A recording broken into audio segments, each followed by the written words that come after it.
Embrace the journey.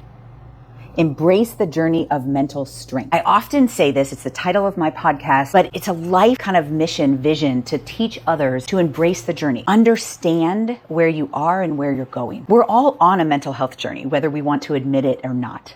We often hear of mental illness, depression, anxiety, or other mental illness or mental health disorders. And so if you're not struggling with those things, you think, I am not on a mental health journey. But we are all on a mental health journey. We all have a threshold in which we will experience depression, where we will experience a dysfunctional type of anxiety. And we all even have kind of a breaking point of possible psychosis. And that could be based on genetics. It could be based on self-care. It could, there's lots of components that have to do with our mental health. But my challenge to you is to actually embrace this journey of mental health. My name's Cristi Bundukamara. I'm a psychiatric nurse practitioner, but my real journey, my real experience comes from my life experience. I have lost 3 children over the course of 17 years. I recently lost my husband, and I understand grief and trauma. I have lots of work on being mentally strong. You can go into the description and download the ebook, How to Be Mentally Strong. But that's just the starting point. Because remember, I said embrace the journey. This is not a, watch one podcast and I'm mentally strong. It is about being able to understand and have insight into who you are and what your, how you present in the world and how you receive the world and how you interact and function in that world. I talked a little bit about my grief and trauma, right? It's traumatic to lose a child, but one of my children had medical trauma over the course of 10 years, multiple hospitalizations, multiple times in which we thought he was dying. I remember one time, and not to put my trauma onto you, but to give you the reality of we all experience some trauma at some level. And I remember my son was having a grand mal seizure. That's where your whole body is convulsing and stiff. And his were so strong and so intense, he broke his femur in the middle of a seizure. That was traumatic for me, obviously traumatic for him. And this was my life over the course of 10 years of caring for my son, Reggie. But I also lost a son in a drowning accident almost 20 years ago.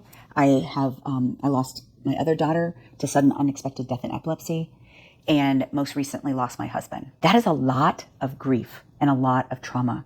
And that can and oftentimes produces depression in someone when they've been through that kind of intensity. But if I'm completely honest with you, I struggled with depression before I had a reason to be depressed. And, maybe it's genetic. I have some mental illness, actual mental illness on my biological father's side of the family. My mother struggled with depression, maybe my grandmother as well. And there could be a genetic component. There could be a learned behavior component. I saw my mother feeling sad and depressed. Really, it's about your own journey. The earlier that we learn to embrace our own journey, even as young, I can remember 11 and 12 years old feeling down. I don't know if it was actual clinical depression, but feeling down about myself. And if I look back at that, it was a lot of negative self-talk. It was whenever I wasn't good enough. If somebody called me fat or insinuated I wasn't smart or I wasn't doing well at something, wasn't productive in performing, then I felt down on myself.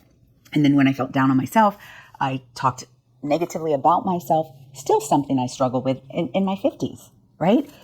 But this is that piece of the journey of embracing the journey of mental strength. If I would have began this at 11, 12 years old, how much stronger would I have been? How much more confident would I have been in high school and college? And, and so wherever you are on your journey, I want you to stop and decide to embrace it. I remember very distinctly when I decided to embrace the journey, right? I talked about depression being a struggle, negative self-talk being a struggle, but a struggle is something you're trying to get rid of, right? When you embrace something, you are saying, okay, this is mine, I own it, and I'm going to do something about it. And I remember very distinctly where I was in my life. I was married with 7 children, but one had recently passed. Johnny had died in a drowning accident in 2013. Reggie was having seizure after seizure. The doctors could not figure out what was going on with him. He was beginning to regress in his abilities. And no matter what medication they tried, they could not stop these seizures. At the same time, my daughters were rebelling. So one would run away, one would be doing something that I didn't approve of, and they were in their teen years. And I remember calling my mom and being like, what do I do?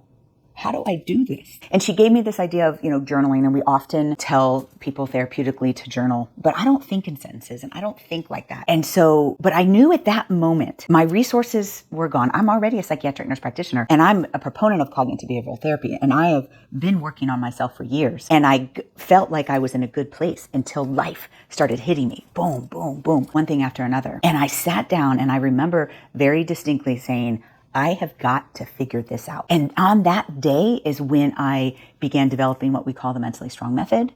But when I look back, that was my day that I embraced the journey, that I was going to come out of whatever was in my life as strong. And nobody can dispute that. But I do it in a very insightful, vulnerable, real way. And I think that is truly mental strength. I think being real and vulnerable and having insight allows you to really embrace that journey of mental strength. Embrace your mental health journey. I have. And I can tell you, of all the things that I've been through, losing my daughter to sudden unexpected death and epilepsy was and still is the hardest. I have lost children and I'm still standing. I can handle anything. I want you to be able to say those things. Whatever you're going through right now, a lot of people will say, well, that too shall pass.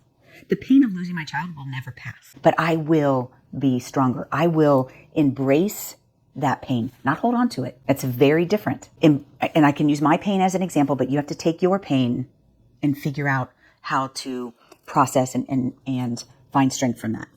And all my resources, I talk about the mentally strong method. I created it while I was in the midst of all of that. But it boils down to, can you think through your problems? Can you organize them?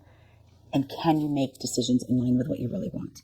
I want to be mentally strong. I want to be someone who has overcome, someone who is still standing regardless of what's going on around me. So when you think about embracing your pain, that doesn't mean holding on to your pain, right? Embracing it means it is there. I am in a lot of pain.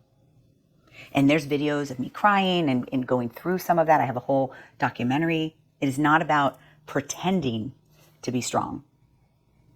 It is about embracing that pain, learning how to process it and move it out of the body.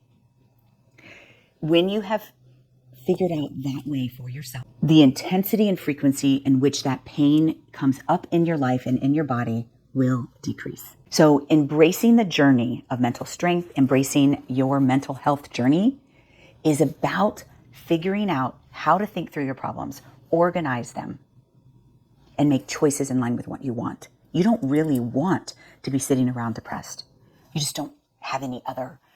It's hard to find something else to choose when you're in the midst of that depression. So one of those choices may be to get professional help, right? It's not just this magical thinking, mind shift, manifestation, things like that. This is hard work. To be real, especially when you have experienced excruciating emotional pain like I have, or trauma, it is hard to say, I'm not going to feel depressed. I'm not going to feel anxious. But you can manage that. You can gain some control over it. You can clearly stand up and say, I am mentally strong. I want you to watch the next video, which is, what is the mentally strong method? Just give me a moment of your time and get an understanding of what is the mentally strong method. Because I believe that all of us in embracing this journey can come out strong. You are mentally strong.